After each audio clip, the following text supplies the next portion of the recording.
Welcome to Tuesday Talks with Darleen, and we're up to, I had to check, up to episode 70 of season 2. That means 70, season 1 and 2. And today we're going to be talking about niching and mindset. I want to explain what niching is first. And remember to subscribe, like, comment, and share, because it really does support me and I really appreciate it. Now, when you're in business, you probably hear this term called niching. What it means is that it is a certain criteria that helps you only work with a certain amount of people.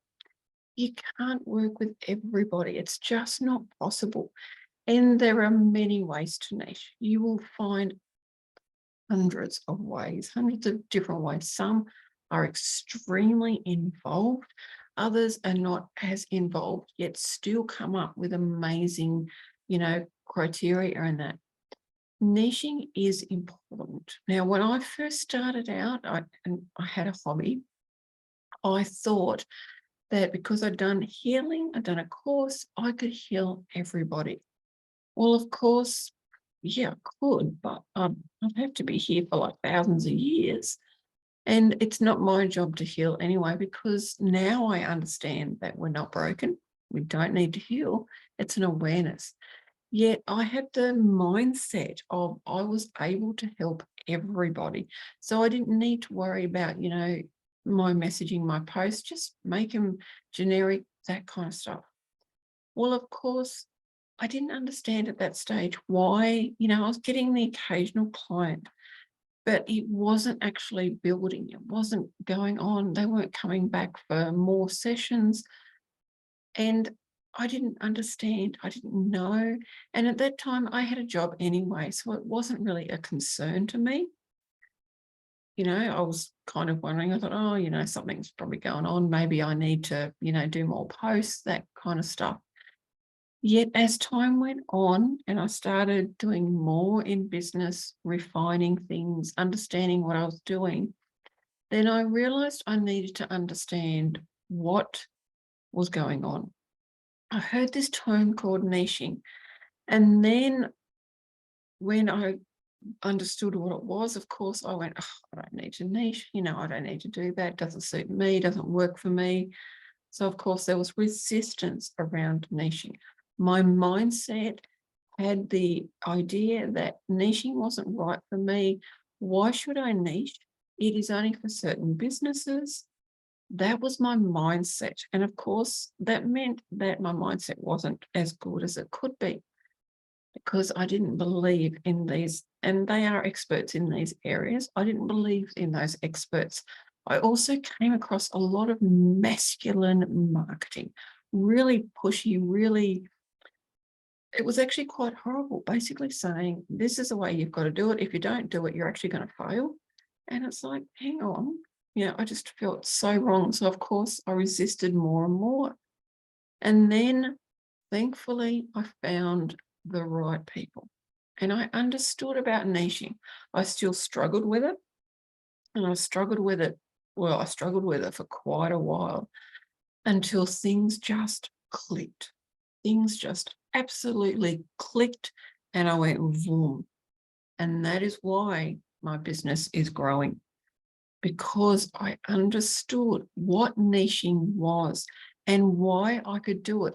I can still be multi-passionate and have a niche, because I don't need to market all of the services and products that I've got, which of course I've actually narrowed down as well, because it was overwhelming for me, let alone anyone else. Yet the way I'm multi-passionate is when I'm on a call with a client, or an actual paid client, and something comes up, I can say, letting you know, I actually have this that can support that, or can do that, or can do this, or, we can actually do a session just on that and get clarity. That is one way I actually do my multi-passion. That is why I love niching, because I can still be multi-passionate, yet I talk to a certain set of people. So it's female non-binary entrepreneurs in there, they've actually started getting clients. So they're getting clients like more one-on-one sessions than actual packages. And, they actually live with a invisible illness like mental health, asthma, diabetes, something you can't see but affects your energy. And they actually want to work with their clients for longer. That is who I work with. Now, it took me quite a while to get to there because I tried different things. And it wasn't until I really honed in on what I was so passionate about that this just all clicked. So niching does actually work even as a multi-passionate. You can still niche as a multi-passionate. Other people will tell you you don't need to niche at all. Whatever works is perfect. For me, I love the niching because think about that. I am talking to those people and those people only. Now, if other people come in, of course, if it suits me and I feel that we are the right connection and I can actually work with them, maybe I will, maybe I won't.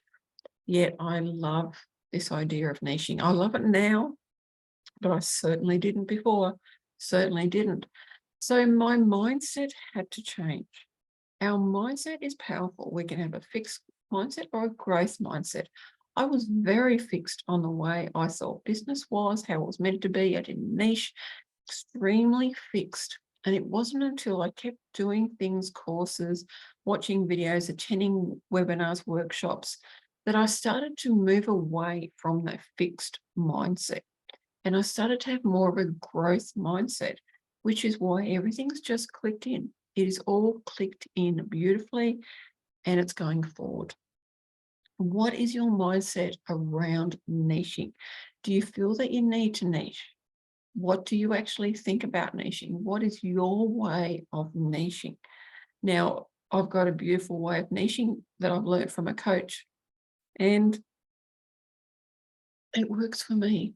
It works for me. And as I said, I can still be multi-passionate and niche. As I said, as I've also said, others don't niche as a multi-passionate, and that is great.